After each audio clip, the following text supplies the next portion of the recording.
বন্ধুসকল নমস্কাৰ। আজি আকৌ এটা নতুন ৰেচিপি লৈ আপোনালোকৰ আগলৈ মই আকৌ আহিলোঁ। কি জানেনে ৰেচিপিটো? এই ৰেচিপিটো বহুত পুৰণি আৰু বৰ প্ৰিয় ৰেচিপি, যিটো বাৰী বনশাক মানে মানিমুনি, ভেবেলী লতা আৰু নৰসিংহৰ পাতেৰে মাছৰ জোল মানে মাগুৰ মাছেদি বনোৱা আঞ্জা হয়।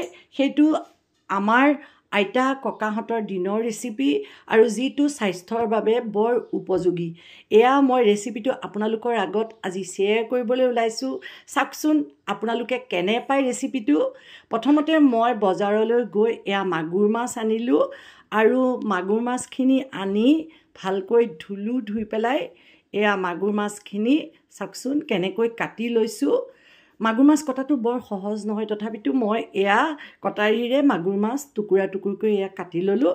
লৈ পেলাই মাছখিনি ধুলোঁ, ভালকৈ ধুলোঁ। ধুই পেলাই এটা কথা, মাছখিনি অলপ বিজলুৱা থাকে, সেইকাৰণে আপোনালোকে প্ৰথমতে মাছখিনি নিমখ দি ধুই ল'ব।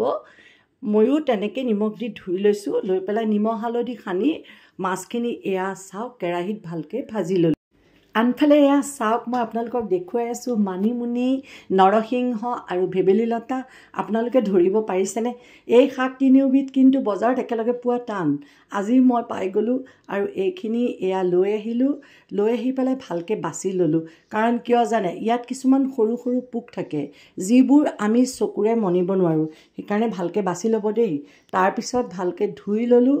লৈ পেলাই এইখিনি মই এখন কটাৰীয়ে এয়া সৰু সৰুকৈ কাটি লৈছোঁ। কাৰণ মই মিক্সিত দিম। মিক্সিত দিওঁতে আপোনাৰ যদি কাটি নলওঁ তেন্তে পিছা অকণমান অসুবিধা হয়। গতিকে এয়া মই কাটি ল'লোঁ। লৈ পেলাই এয়া মিক্সিত পানী দি ভালকৈ এইখিনি পিচি ল'লোঁ। এতিয়া চাওক এখন চেকনিৰে মই এই পিছা ৰসখিনি ভালকৈ চেকি লৈ তৰকাৰীৰ কাৰণে মানে আঞ্জাৰ কাৰণে এইখিনি মই ৰেডি কৰি ল'লোঁ। আৰু আপোনালোকক মই এইখিনি দেখুৱাই গৈ আছোঁ। আপোনালোকে এনেকৈ কৰিবচোন। বৰ দেখাত টান লাগিছে, কিন্তু কৰোঁতে অলপ ইজি প্ৰচেছেই হয়। আপোনালোকে এনেকৈ কৰি চাব।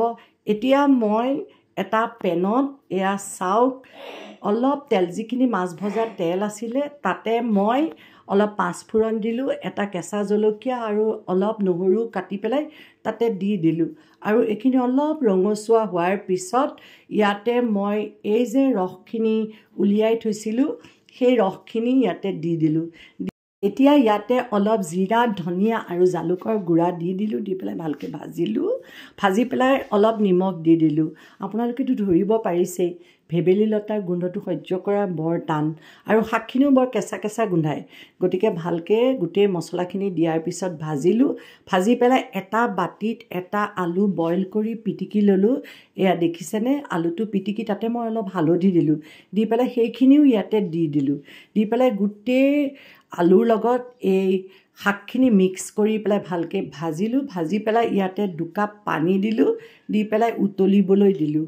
এয়া চাওক পানী দি উতলাৰ পিছত মই ইয়াতে ভাজি যে থৈছিলোঁ মাছখিনি, সেই মাছখিনিও ইয়াতে দি দিলোঁ।